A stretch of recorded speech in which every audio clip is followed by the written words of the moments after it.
now to Congressman Adam Schiff, the top Democrat on the House Intelligence Committee. Congressman Schiff, thank you for joining us again. You just heard the discussion here with General Mukasey and Dan Abrams. You've been following this for quite some time, investigating it on the House Intelligence Committee. Were you surprised by the plea deal on Friday?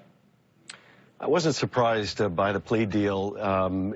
The fact, though, that it was cabined to one offense with essentially multiple lies in that one offense does tell me as a former prosecutor that given the much broader universe of potential liability here, that Bob Mueller must have concluded that he was getting a lot of value in terms of General Flynn's cooperation. General Flynn, obviously not a minor character here.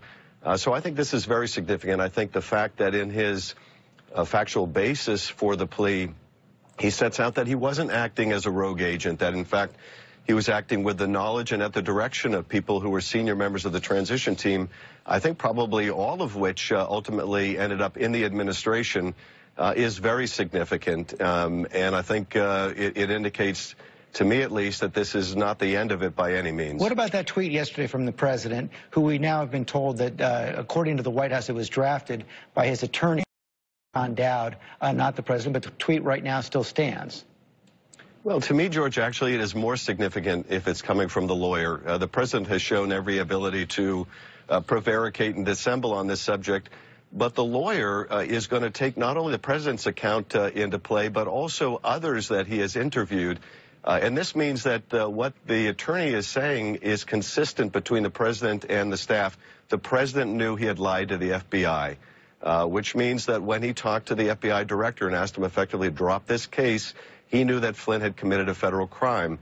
So to me, frankly, it's more serious coming from the attorney than it would have been just coming directly from the president. We also have this report in the New York Times today showing emails during the transition which indicated that many others knew about these conversations that General Flynn was having with the Russian ambassador, including this K.T. McFarland email where she says if there's a tit-for-tat escalation, Trump will have difficulty improving relations with Russia, which has just thrown the USA election to him. The White House is saying that she was interpreting the Democrats' view of these matters. What do those emails tell you about the possible case that Mueller has? Well, we have to remember the context here, which I think goes a lot to explaining why Flynn lied, and that is the Russians had just helped Donald Trump in the presidential election. And immediately thereafter, President Obama sanctions Russia over their interference in our election. And you have Flynn, one of the president's top people, basically telling the Russians, don't react to the sanctions imposed over your help of our campaign. We're going to take care of this. And then lying about it. So I think it's that context that is so significant. And the fact that he wasn't doing this on his own, that others within the top of the transition were knowing of it, and indeed the president might have been knowing of it. The best way to explain the president's reaction when he ultimately did fire Flynn, and the fact that he wasn't upset with Flynn, and the fact that he waited so long to fire him in the first place, and that what he was really upset was the press exposing the lie, would suggest, I think, that the president was knowing of exactly what Flynn did.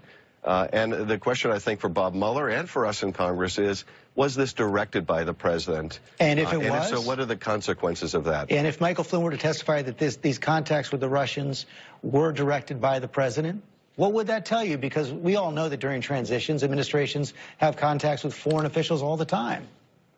Well, what that would tell me is that one of the reasons that he was intervening, the president, that is, with James Comey, was that he knew that this would come to light and that he wanted to protect Mike Flynn lying on his behalf.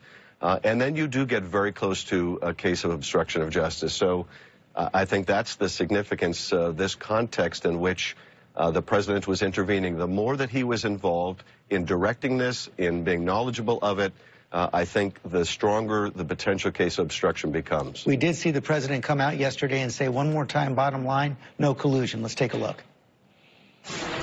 What has been shown is no collusion. No collusion. There's been absolutely no collusion, so we're very happy. His attorneys are starting to take it a step further. They're Jay Sekulow to the New Yorker, to Jeffrey Toobin to the New Yorker, laying the groundwork that collusion, even if it were shown, is not a crime. Well, anytime the president has to deny something 3 times in a row raises a profound question about whether it's true. Now here, I think you see the most palpable evidence of a collusion in terms of violating the Logan Act. Now, I agree that's not likely to be prosecuted, but let's look at that. You have the Trump transition conspiring in private with the Russians to subvert the bipartisan policy of the United States, which was to sanction Russia over its interference in our election. And so the question becomes, if they're willing to work secretly and privately at odds with U.S. policy during the transition, were they willing to do it during the campaign? And what we have already seen is that the Russians, through intermediaries, approached members of the Trump team, including Papadopoulos, including the president's son, and said, we possess dirt on Hillary Clinton, and we would like to have a relationship with your campaign. And the campaign responded, we would love to have that. And days after this meeting in Trump Tower, for the very first time, Julian Assange announces he has received the stolen Hillary Clinton emails. So it certainly appears that what the Russians decided was that the way to help the campaign was not giving these emails necessarily directly to the campaign, but publishing them so that the Russians and the campaign could maintain some form of deniability. Now, how explicit that agreement was, if there was that meeting of the minds, would be a conspiracy that Bob Mueller will have to investigate. But we're also trying to get to the bottom of it so we can give a full report to the American people. Bottom line, do you believe that Michael Flynn will incriminate President Trump? Well, I do believe that he will incriminate others in the administration. Otherwise, there was no reason for Bob Mueller to give Mike Flynn this kind of a deal where even in the factual basis, you can see there are other crimes that could have been charged. Whether that will lead ultimately the president, I simply don't know. Congressman Schiff, thanks for your time this morning. Thank you, George.